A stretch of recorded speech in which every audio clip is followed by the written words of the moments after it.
Welcome to It Begins With Us, the podcast about domestic violence abuse. It is our mission to help anyone in a domestic violence situation. We started this podcast as a safe space for survivors to tell their stories. Completely confidential. We can disguise your voice. You can be off camera, and we're here to listen. Let's get started. Hi, welcome to It Begins With Us. We are on episode 9 today. Yes, we're on episode 9, and we do have a special guest with us. Her name is Grace.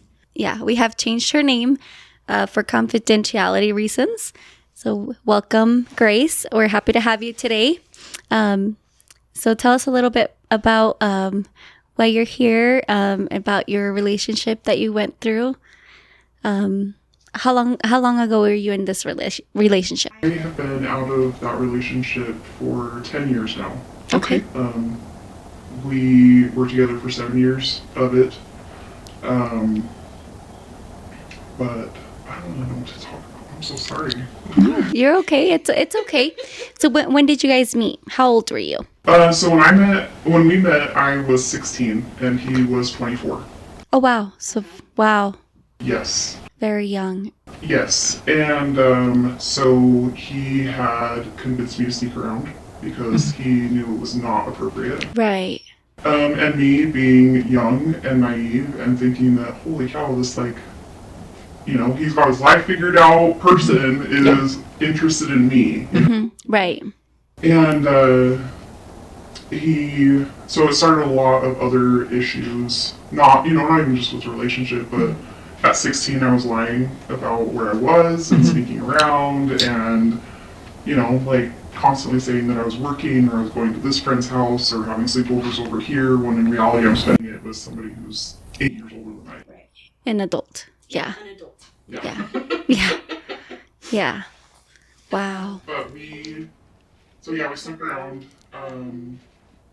We actually ended up getting caught when I was 17. The pieces all kind of got put together because he was actually one of my brother's friends. Oh, wow. So my brother started putting the pieces together, and one thing led to another. They ended up coming to my ex-husband's house, and I was there. Because I had said I was at work, and my brother and his wife showed up at his house to come pick me up. And so it started this whole thing where, obviously, my parents were talking about potentially pressing charges and all of this, and my family had it in their heads, which I will say right now, it never crossed my mind, but my parents had it in their heads that if they sent him to jail, that I was going to kill myself. Okay. Which, not that matters, but, so, because of that, with how they thought I would react to everything, they let him still continue to come around under supervision. Okay. So we continued dating, and then when I turned 18, I moved in with him, within days of turning 18, moved in with him. And then I ended up getting married to him before I graduated high school. So we got married in April and I didn't graduate till June. But, and everything that was just with the way that he had manipulated things, because again, I was young, had no experience with men or boy, anything. Right. It was my first serious boyfriend, right. And he just had a way of manipulating things to where he had it in my brain that my family was the problem. Yeah. And that it was in my best interest to cut ties with them and to make all these big, huge jumps, things that, looking back on it now, I'm like, damn, it would have been so good if my parents would have pushed that issue. Right. Statutory and all that type of stuff. Yeah. But whatever. I got a great thing out of it. I have a kid now out of it, and he's amazing. But no. So after we got married, he had convinced me to not talk to my family for about 8 months. I had no contact with my parents, with any of my siblings. it was, and if I did see any of like my brother or my sisters or something, it was very limited contact. You know what I mean? Like, because in the way the situation was manipulated is that they were just trying to keep me from him, and that they were jealous, and they didn't. Yeah, it was, you know, again, young and stupid. You look back on it and you're like, Right. jeez. At that age, we're easily manipulated, and we don't know any better, but we think we do. Especially if you think you're more grown up than most of the people your age. Right. But we're gullible. We're very gullible at that age. That perfect saying is, you're so mature for your age. Right. Yeah, that's true. Absolutely. So we got married. I got married at 18. I ended up having my son at 19. Within 20 by the time I had him, but I got pregnant at 19. And after I had my son, that's when things started going really downhill. Because it used to just kind of be like the narcissistic manipulation kind of thing. It was never had gone past that point. Like physical? Yeah. Yep. Or even verbal. You know what I mean? Like any of that. It was, I don't know how to Like belittling you, pretty much, yeah. Son is crazy kid.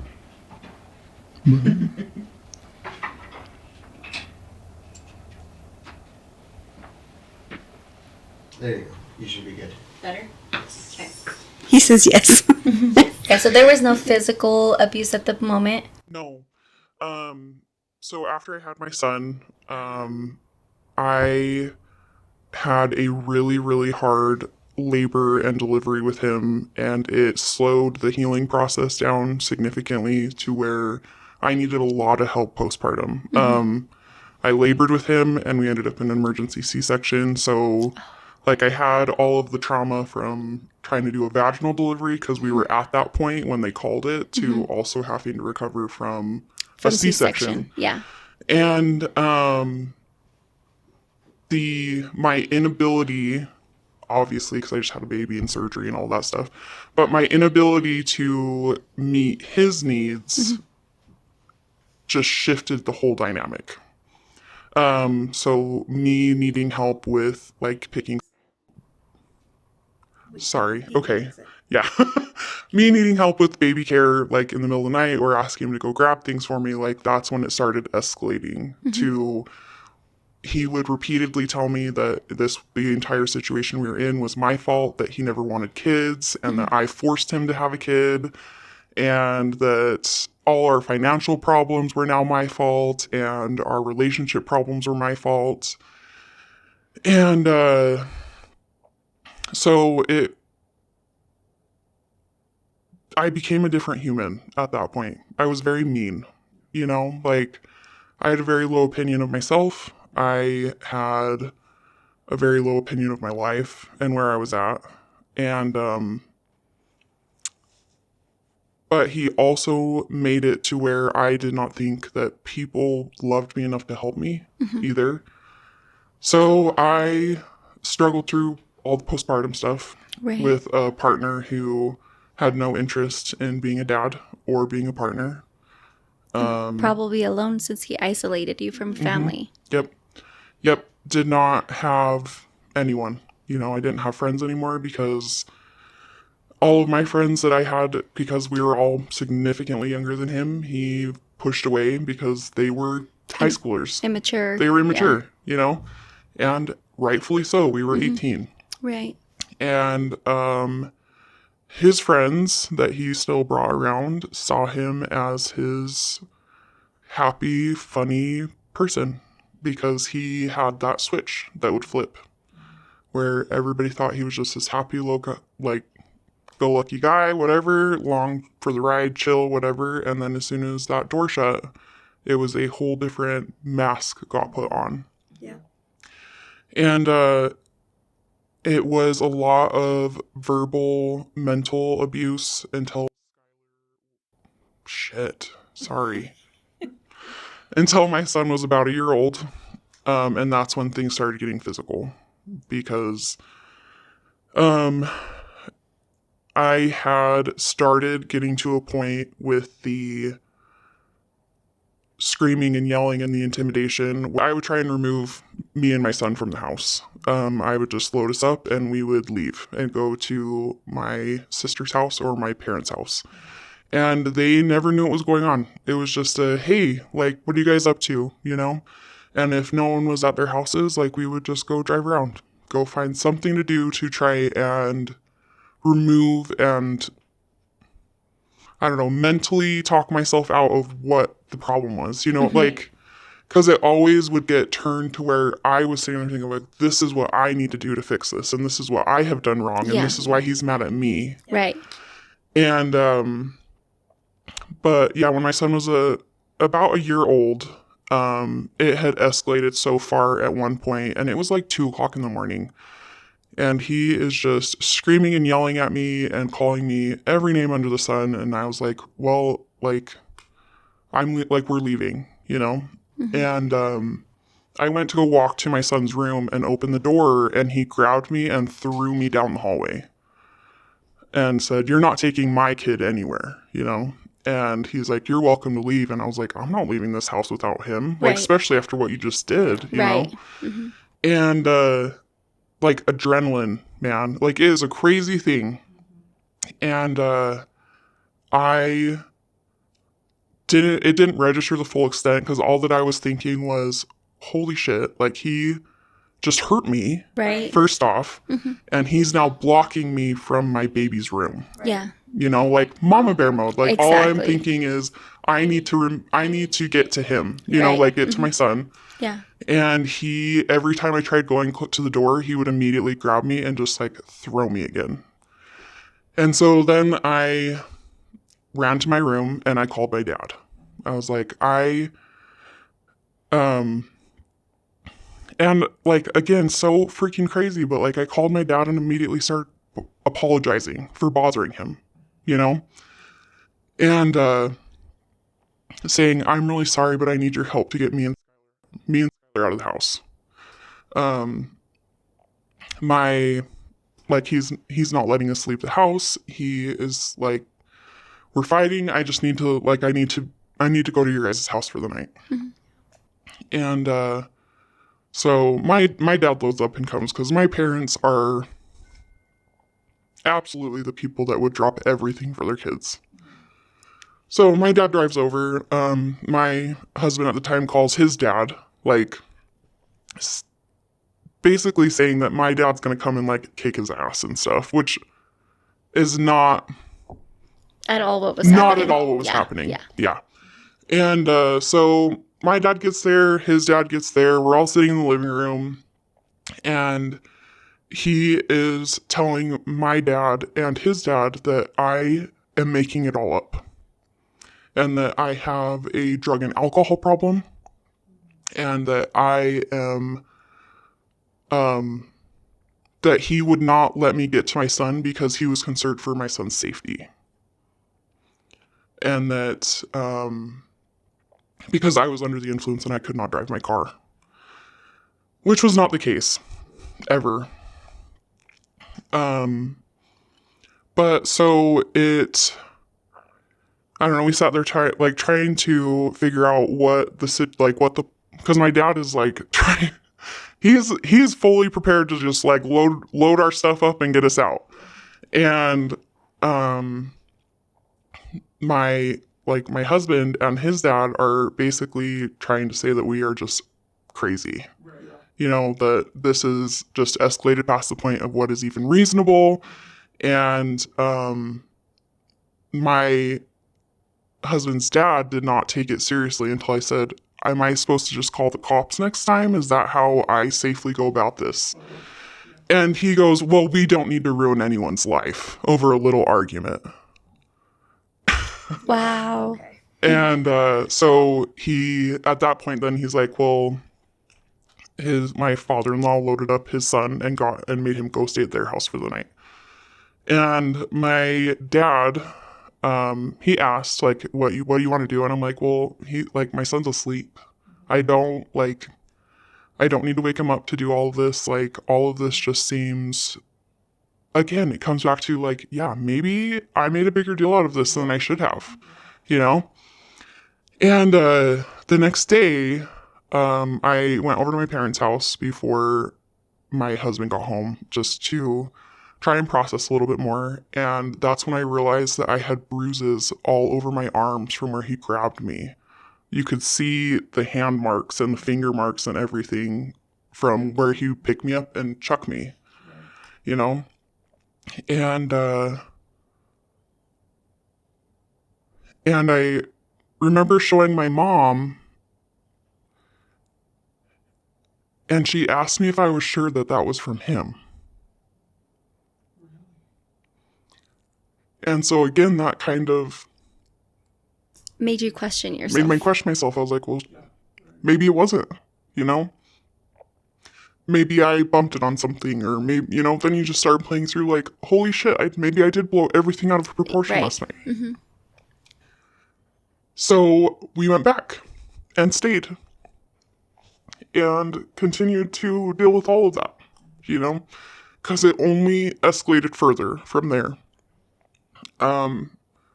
He always made sure he never hit me in the face because you can't hide stuff like that. Right. And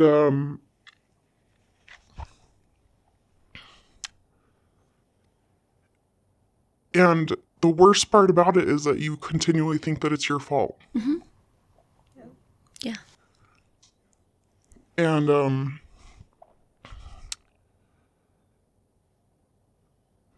I remember thinking that I can't leave because no one's gonna love me. No one will want me. Did he say that to you as well? Yes. Did he say that? Yeah. Yep. He told me that I was ugly and I was awful and I was lazy and that it was never gonna get better than him. And nobody would want a single mom. And my family would not take me back. And there was no way that I could make it on my own. Did you admit to him what your mom asked? No. No. No, I never told him that I showed anyone. And my mom was the only person that saw those bruises. Did you ever show him what he did to you? No. No. No. No, because I was embarrassed by them. And when my son was about 2.5, I hit like my ultimate low point. I had a miscarriage. Because I don't know, like it's super hard for people who have never been in that type of a situation to understand the thought process behind it. Because they're always like, well, no, I would just leave, or I couldn't imagine bringing kids into something like that. Yeah. And it's like, I wanted more babies because they loved me. Right. Because kids have Not because I unconditional wanted a love. baby with him, Right. you know? Just so you can hold Yeah. something that was yours. Yep. Yeah. And so when my son, he was about 2.5, and I had a miscarriage. I was about 13 weeks along, 14 weeks along. And he was thrilled. Wow. He was like, well, that's just for the better. We don't need another kid. We don't need, like, I don't want any more. I told you I didn't want any more. Like, it was my fault I got pregnant, you know? Wow. And so I hit such a low point where I was like, I need to figure out how to do something for myself because I'm not going to make it. And at that point, from the time we got married when I was 18 until I was 23 at that point, I had been the breadwinner. He had me get a job that would pay the mortgages and all the bills, and he got to go do all of his fun jobs. And so all of the financial responsibility was on me the entire time. And then on top of it, the mental load of thinking you are worse than dirt, you know?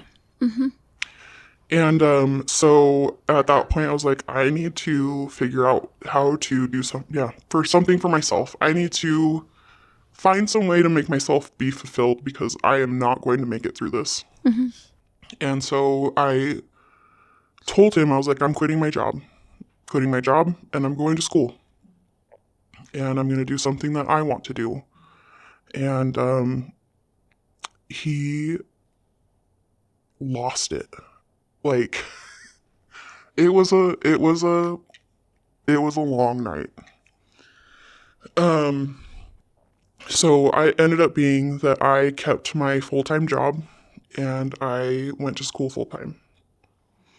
And I was still expected to maintain everything. Right. Be a mom, the Be a house, mom, the house, everything. the cooking, the cleaning, the bills.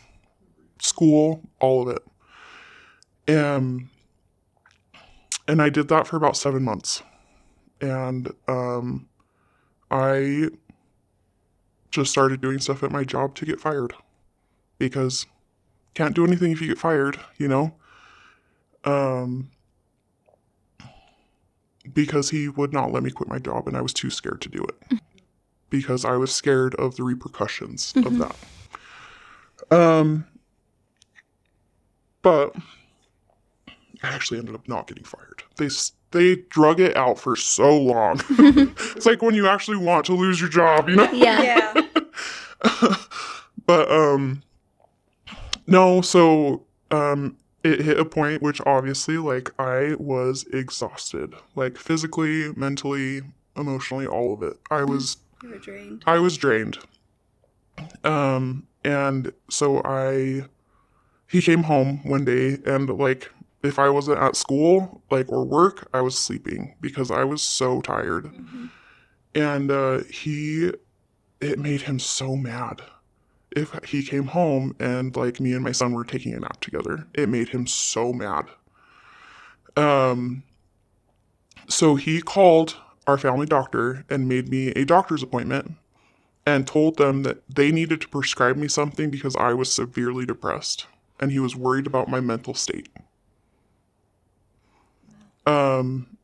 So he drove me to the doctor's appointment and had me go in there. And the doctor starts asking me about it and I felt stupid, so I started crying. And again, it just keeps driving it home that men are awful, you know?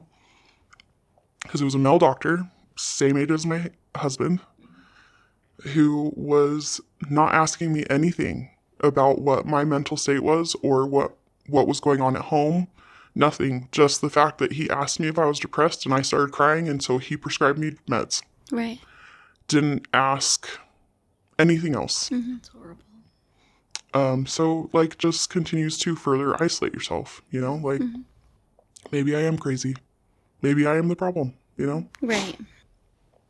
And so started meds, turned into a zombie because That's what they do. Yeah. Yeah, that's Yep. what they do.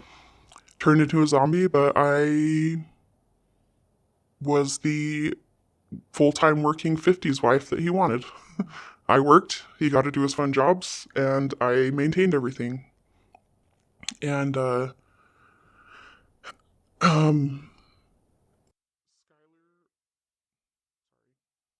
so my son would have been almost 3 or just over 3. Sorry, the timelines are really a mess. I guess he would have been 3, yeah. But he came home from work and me and my son were just like, he was playing on the floor and I was having a drink and sink was full of dishes, you know, just the house was a wreck. And he came home and just looked at me and goes, I have absolutely no respect for you. And alcohol gave me a little courage and I said, I do not care what your opinion of me is at all. And I got served with divorce papers a week later. And like, I know a lot of people will talk about like when you recognize when you're in an abusive relationship. I didn't. And that's the worst part for me, you know? Yeah. It makes you not trust yourself. Right. Yep. But it's always just because when you first meet these individuals, when you first meet these men, they are the nicest people. And that's why it's so easy for us to believe them, that we're going to have this amazing relationship, this amazing life. And then in the split of a second, it turns. But then you keep going back. You're like, well, he wasn't like that in the beginning. Maybe he'll go back to it. Then on the days when he's nice, you're like, oh, he loves me again. Yeah. And then, they're your hero. Yeah. And that he loves you again. And then when things are bad, you're like, what just happened? Like, what did I do? And that's the psychological mind game that people don't understand, especially if they've never been in an abusive relationship at all, that they don't understand what that really feels like. And they don't understand the cycle that we have to go through to tell ourselves that we're so much better than that. Yeah. Or why we don't leave when it's happening. Yeah, it actually did not register that I was in an abusive relationship until so me and my dad actually ended up becoming like so incredibly close through the whole divorce process and the moving out process, and because they started to kind of see the psychotic side of my husband. Like when he served me divorce papers, we were both home. Like a lady just knocked on the door, like my husband was downstairs getting ready for work. Wow. She knocked on the door and handed me divorce papers. Like it was the weirdest thing, you know? Yeah. And so I like went down and I was like, so are you moving out or am I? You know, like what is happening? Right. You were confused. Yeah. Because I like it hadn't even been a conversation. Right. You know? Yeah. And he said, well, I'm not leaving. Like, this is my house. I'm not leaving, you know? And so I went to work and I came home and the garage codes would change. My remote didn't work for my garage anymore. Oh, no. I didn't have a key on my key fob. That was at some point he had thought about it far enough in advance that he removed my house key. Wow. You know, and changed the alarm code to the house, everything. And I had nothing. Like me and my son had nothing. Wow. And so I had some amazing neighbors, which I'm still really good friends with. And I went over and, because they just lived across the street from me, went over and I was like, hey, do you guys have a ladder? Because I know there's a window open. Like, there's a window I always leave unlocked because it's high enough up. No one can break into it, you know? Right.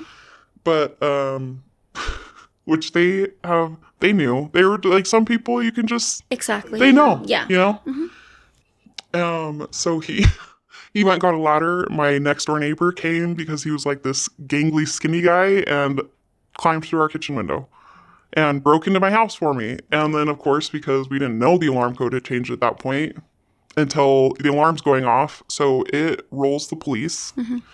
At that point, like, I had already called my parents. They were already on their way, because I'm like, obviously, I need a truck to get my clothes. You know, I don't have, like, I literally have what I'm wearing, you know? And, was your son with you at the moment, or was yes. he? Okay. And so that was also why I called my parents. So my mom came and picked up my son and took him back to their house because he did not need to be around any of that. Right.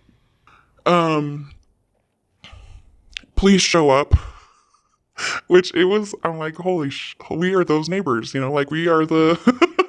You're the problem neighbors. We are the problem neighbors, because they just get an alarm call saying like that there's forced entry into the home. And so 4 Bonneville County cruisers show up and my dad is backed into the driveway and we're like bringing stuff out of the house. So it does not look good, you know? And at that point, my now ex-husband shows up and blocks my dad's truck into the driveway so we can't leave. And is saying how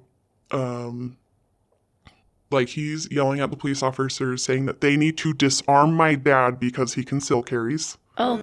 And so at that point, like, cops are thinking like they escalates it so much further. Yeah.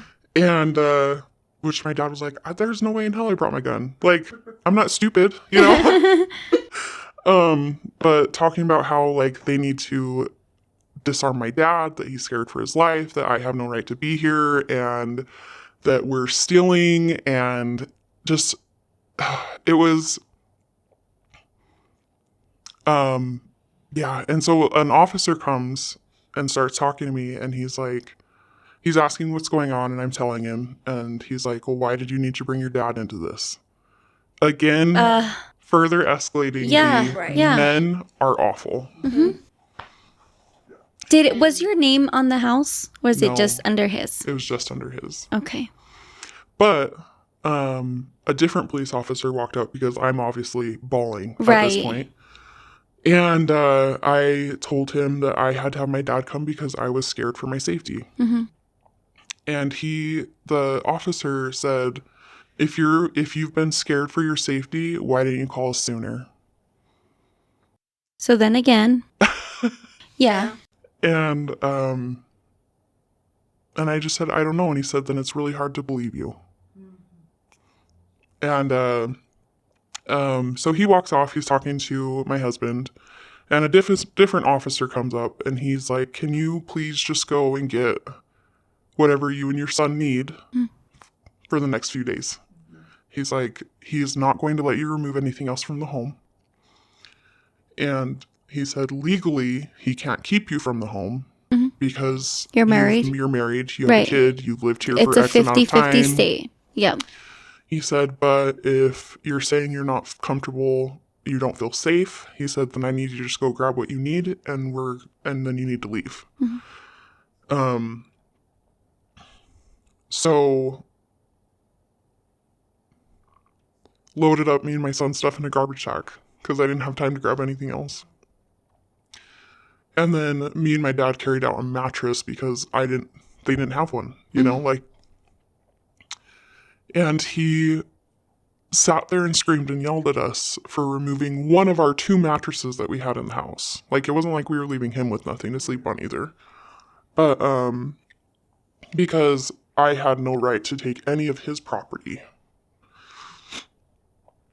And the cops tried to stop us from taking it until my dad stepped in and said, would you like her and a 2-year-old, 3-year-old to sleep on the floor? And so they let me leave with a garbage sack and a mattress. Wow. And I did not get to get back into the house to take anything for it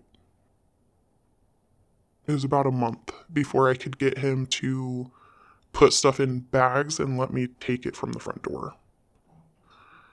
And there was like a couple different times when he called the cops on me for various property exchanges and stuff. As narcissists do. Yeah, like it was over. Yeah. Sorry, I'm laughing just because like looking back and I was like, he's a mess. He's a psycho. But no. So it took 4 months for me to finally get all of our stuff, like just clothes, for us to get our clothes. And then we had to have the attorneys agree. Like, it had to go through attorneys for me to get any property that was not considered my personal property.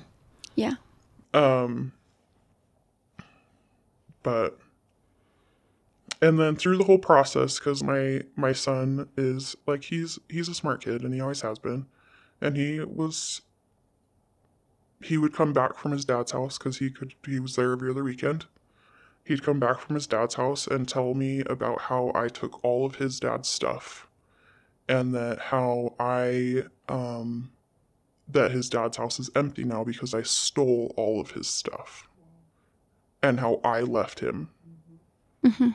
And all of our friends, he made sure to tell all of our friends that I'm the one that served the divorce papers, and he was totally blindsided by it. Wow. And which is fine. The people that were worth having around knew. But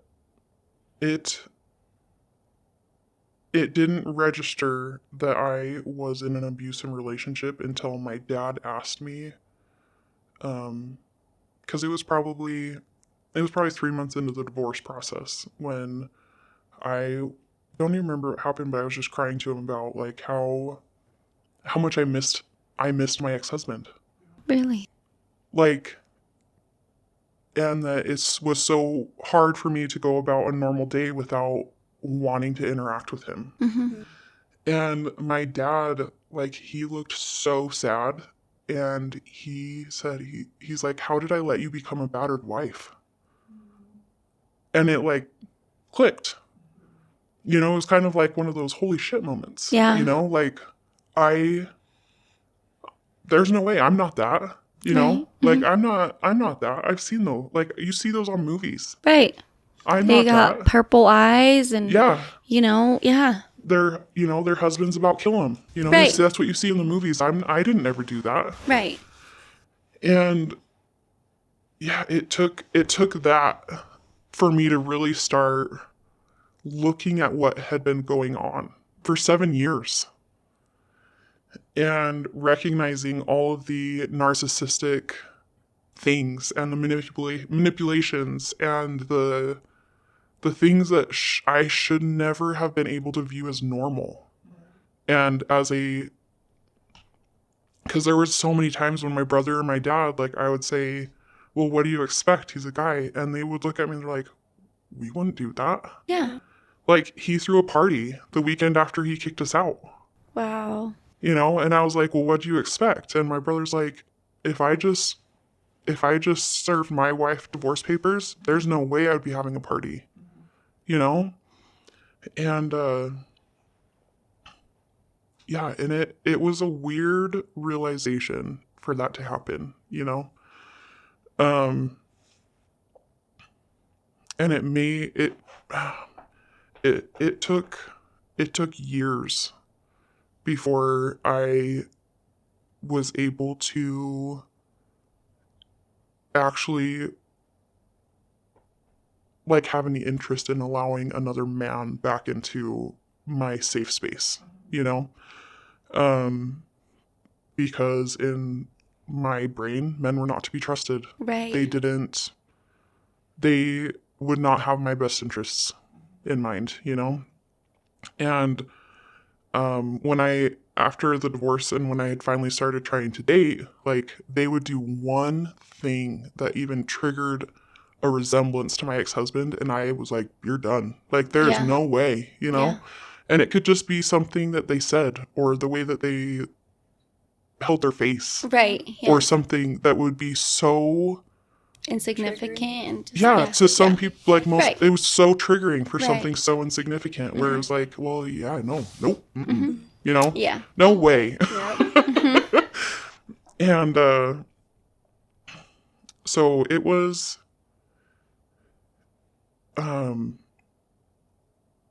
about 3 years. I think it was 3 years that I had been divorced when I met my current husband. And he, again, was one of my brother's friends. And I was like, that's Red flag. not happening. Yeah. Yeah. You know, I was like, yeah, he's pretty cute, but that's not happening. Right.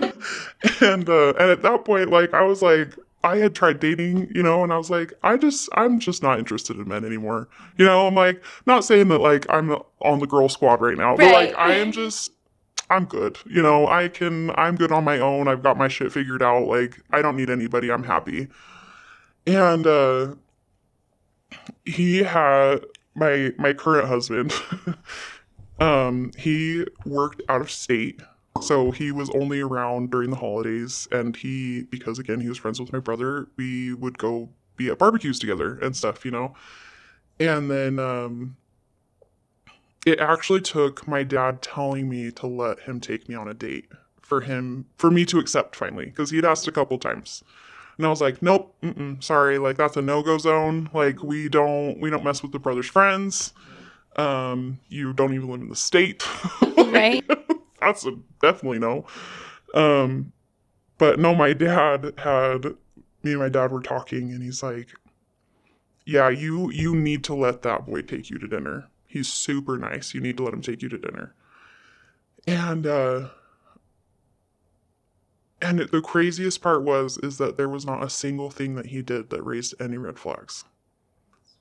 And it sounds like so like corny, but it's like I never thought that those type of men still existed.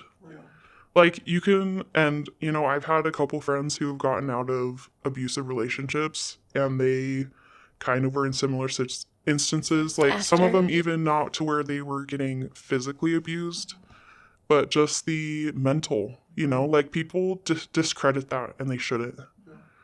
And like them saying like, no, I'm never going to be with anyone ever again. And I always tell them, I was like, your unicorn's out there. There's unicorns still. You just got to find them. Like they're out there. It just takes a while, you know, unfortunately. Hopefully not for everybody, but you know. Like, But, it's going to be forever for yeah, me. like never again.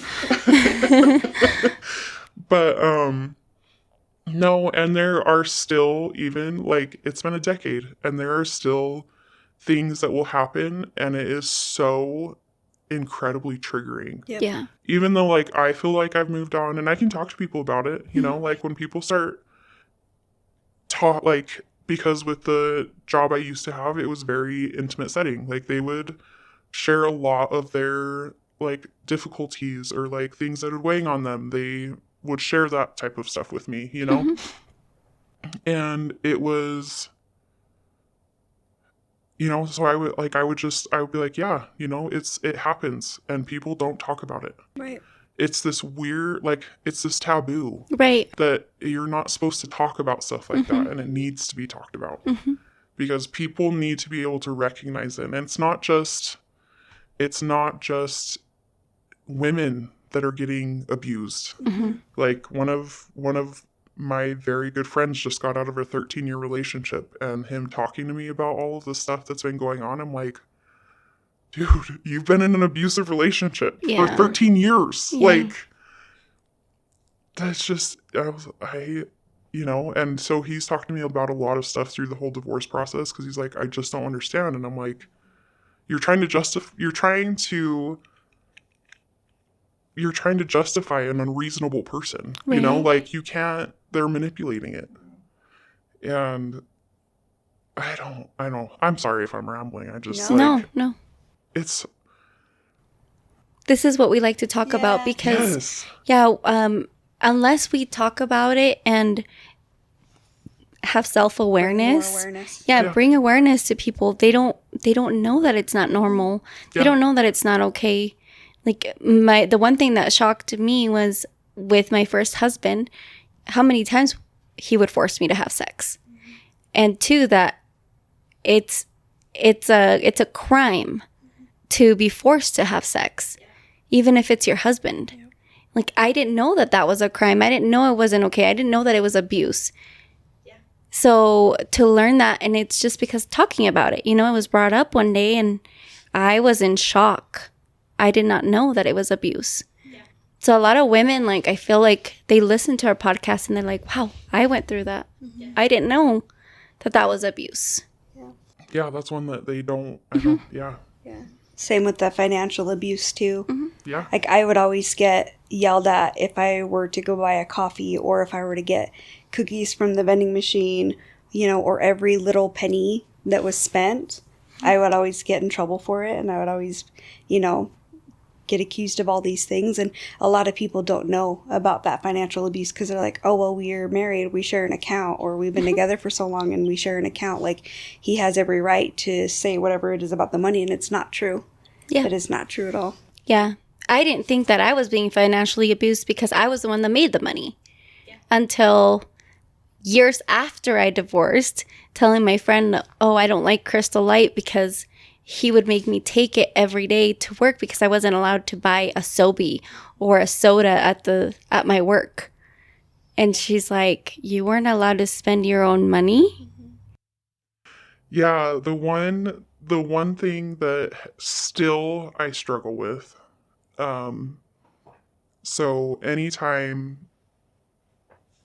things would escalate between me and my ex-husband to, you know, either like the mental screaming and yelling or the actual physical, the next day he would always come home with a gift. Oh, yeah. I get so uncomfortable when people give me gifts. Really? I hate it. And it's not like I have tried to process through that so much, and it's still like it still makes me so uncomfortable. You know? Like I just and it affects like my husband, you know, when he asks me what I want for my birthday and stuff like that, and I'm like, I don't want anything. Like I don't want gifts, you know? Yeah. And like same with my son, because he's he's old enough now. He'd be like, "Well, what do you want?" And I'm like, "No, I don't want anything.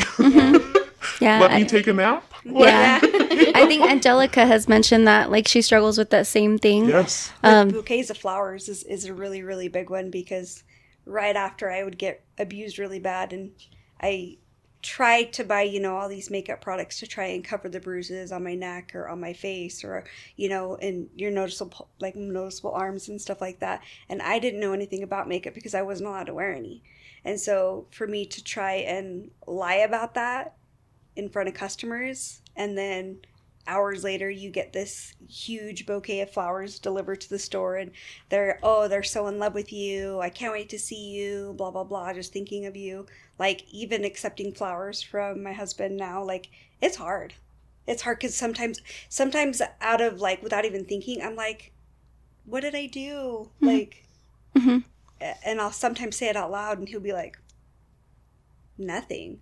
So, like, it makes him feel really uncomfortable, and he's learning now, like, I love flowers, like, I genuinely love flowers, but to receive them randomly, like, he's always like, I'm gonna send you something just so you know. Like, he'll warn me now, but if I were to get him out of nowhere, I always feel like it's my fault, like I did something wrong, or and it's hard to change your mind on that. And you can try, but it's and that's why I tell my husband to get me flowers. Yeah.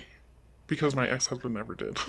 Yeah. So I'm like, that's the one thing that you can get me that doesn't affect any of that, like doesn't cause any discomfort or issues or whatever, I'm like, flowers, you can always get me flowers, especially because I love flowers, even if I haven't gotten flowers from my husband in a while, like, I'll just, when I'm grocery shopping, I'll just buy some to put on the table because they're pretty and they make me happy. Yeah. But yeah, it's crazy to,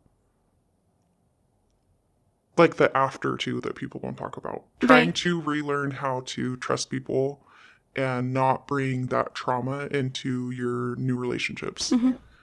And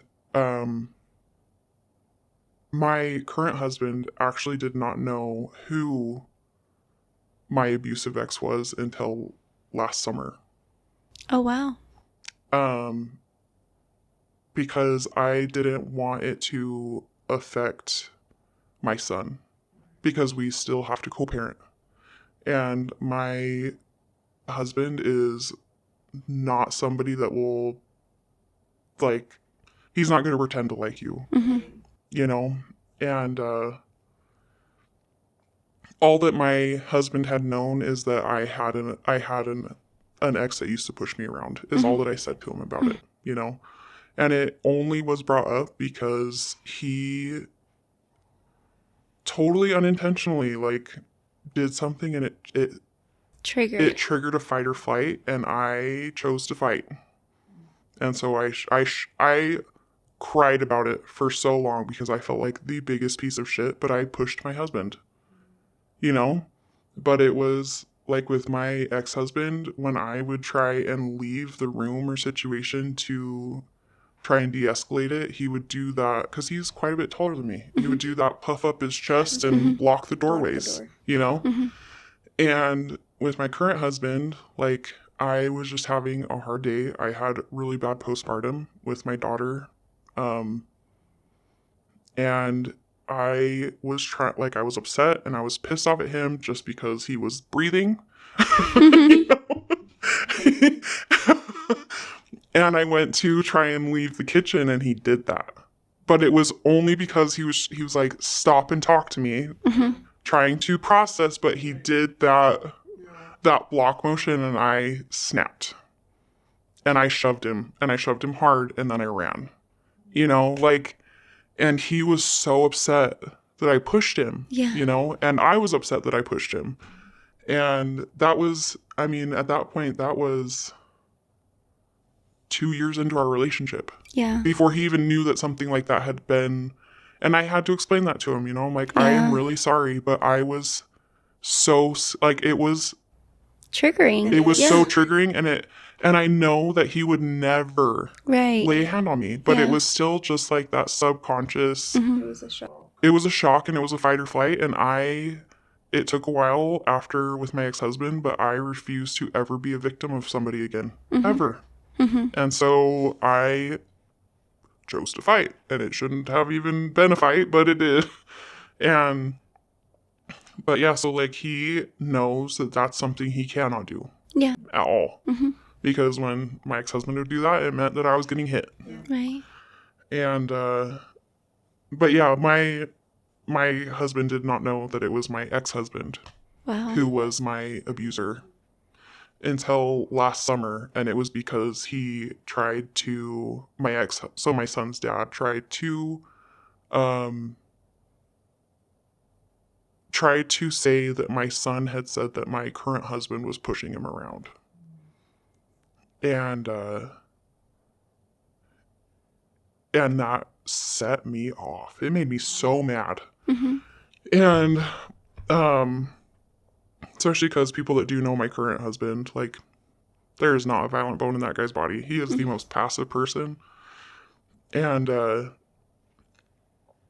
you know, and of course, because also, like, people thought my ex-husband was a great person, Yeah. and Yeah. he Of course. used to beat me, you know, like, and so I pulled my husband aside, and I was like, I need you to be very honest with me.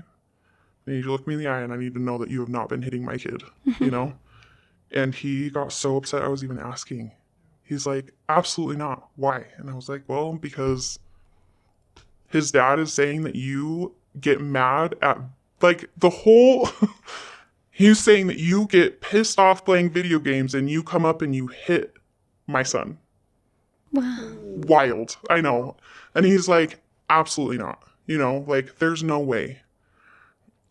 And it took a lot of we actually had my son in counseling when all of that was happening. And it took me and my son and his counselor sit down to actually, like, figure out what was going on.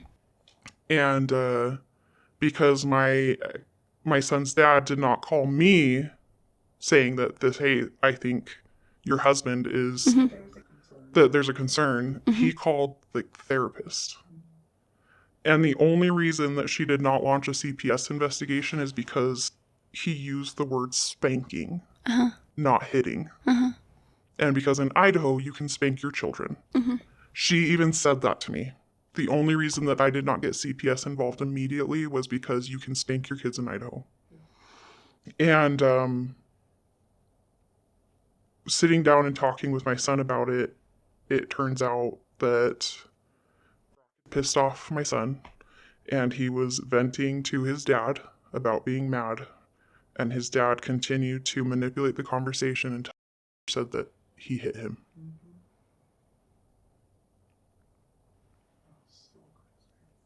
And that's when I told my husband everything. I was like, the most upsetting part about this is that he is the one saying that, like, that abuse is happening when he has been the abuser. Right. Yeah.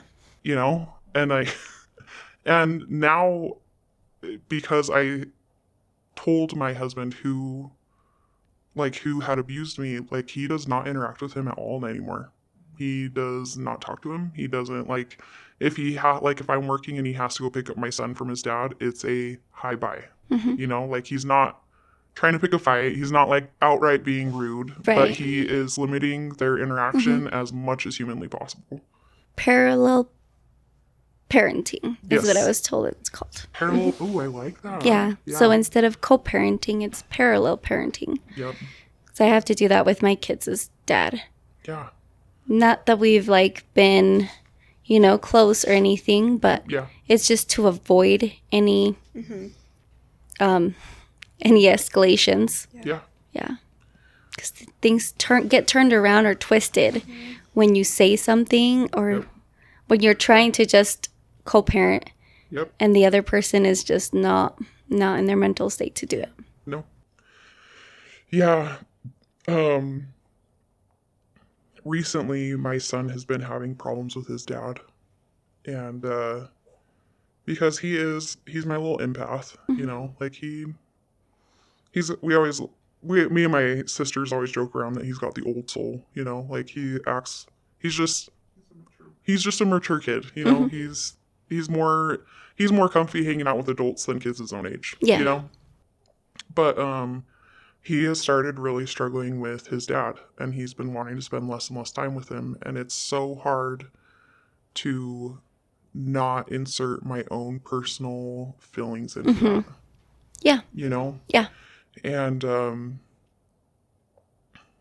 Kids aren't dumb. They figure it out they eventually. figure it out, and he's at Yeah. the age he's recognizing it. Yeah. Like, he has been, like, lately his go-to is, he's like, I do not understand why my dad is such a control freak. I'm like, well.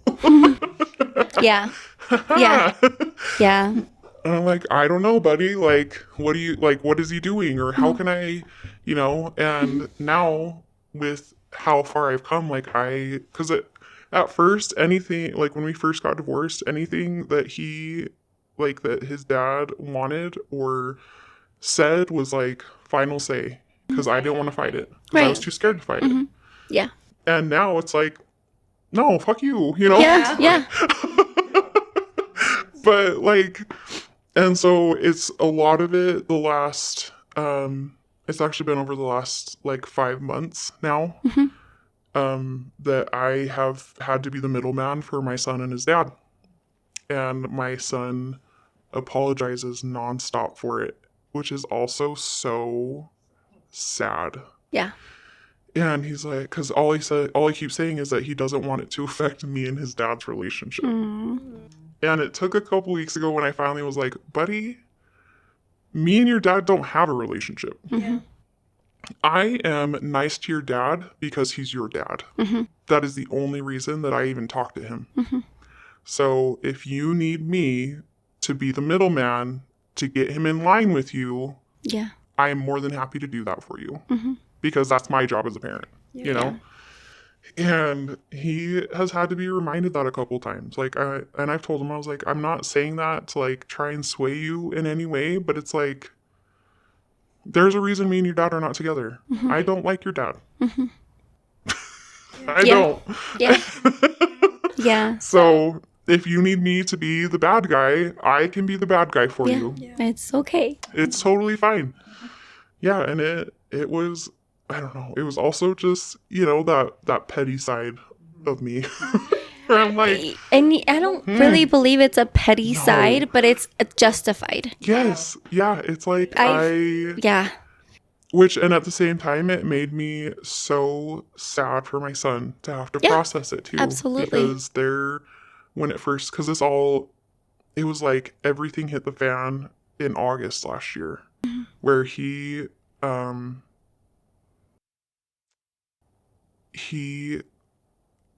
was crying in a way that you don't ever want to hear your kids cry.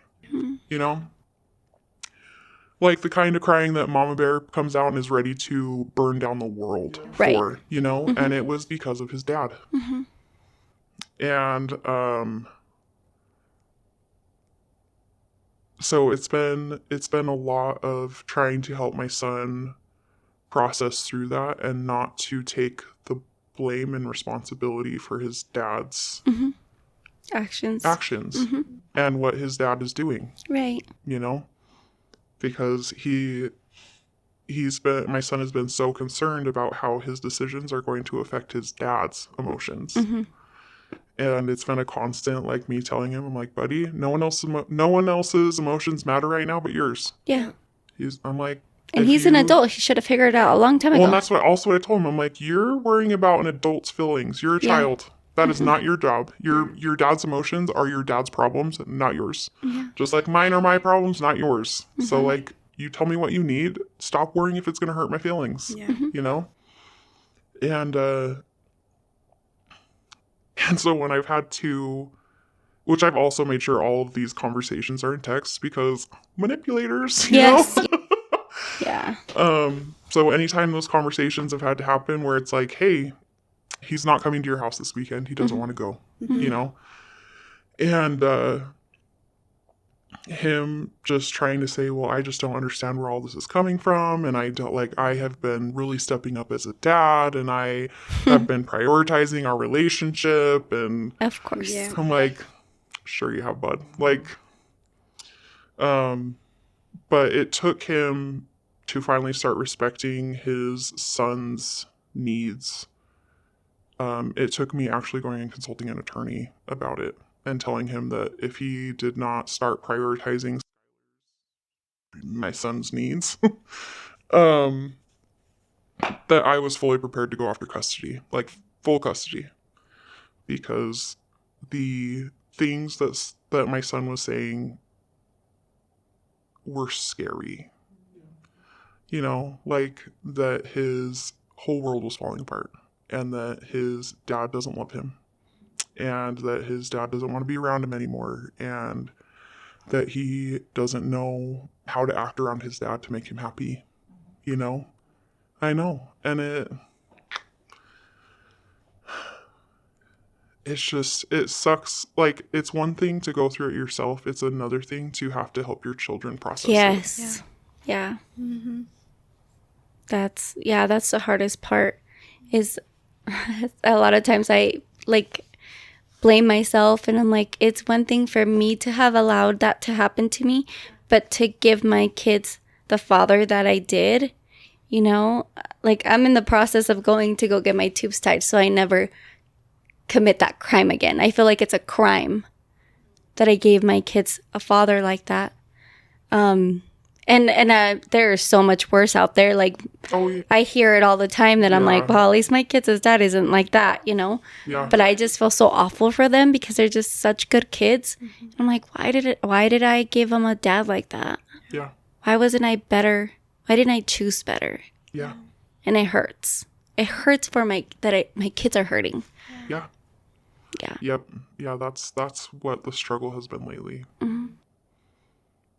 Which it's like, I don't regret the relationship because of what it gave me out of it. Right. You know what I mean? But damn, I wish I would have picked someone better for his dad. I think we've all been there. Yeah, we've all been there. Yeah. But I think that's the most important thing is that our past gave us a reason for our future.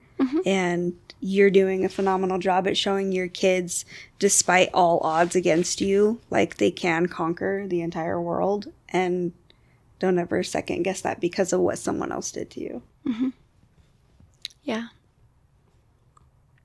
Sorry for rambling for so long. I feel No, like I we love rambled. it. Yeah. We love it. And that's what's so important is because things like this, like for people that are battling with it right now, it's an it's an eye-opening thing for them to be able to see that all of this abuse is real and that their story might not be similar, but there's bits and pieces that put it all together. Yeah. And And that it's okay to not be ready to talk about it. Yeah. Because we haven't had anyone that's been through it, that's talked about it, that is That less than relates it. 10 years. Yeah. Like, Yeah. everybody that's talked about it has been 10 years or more.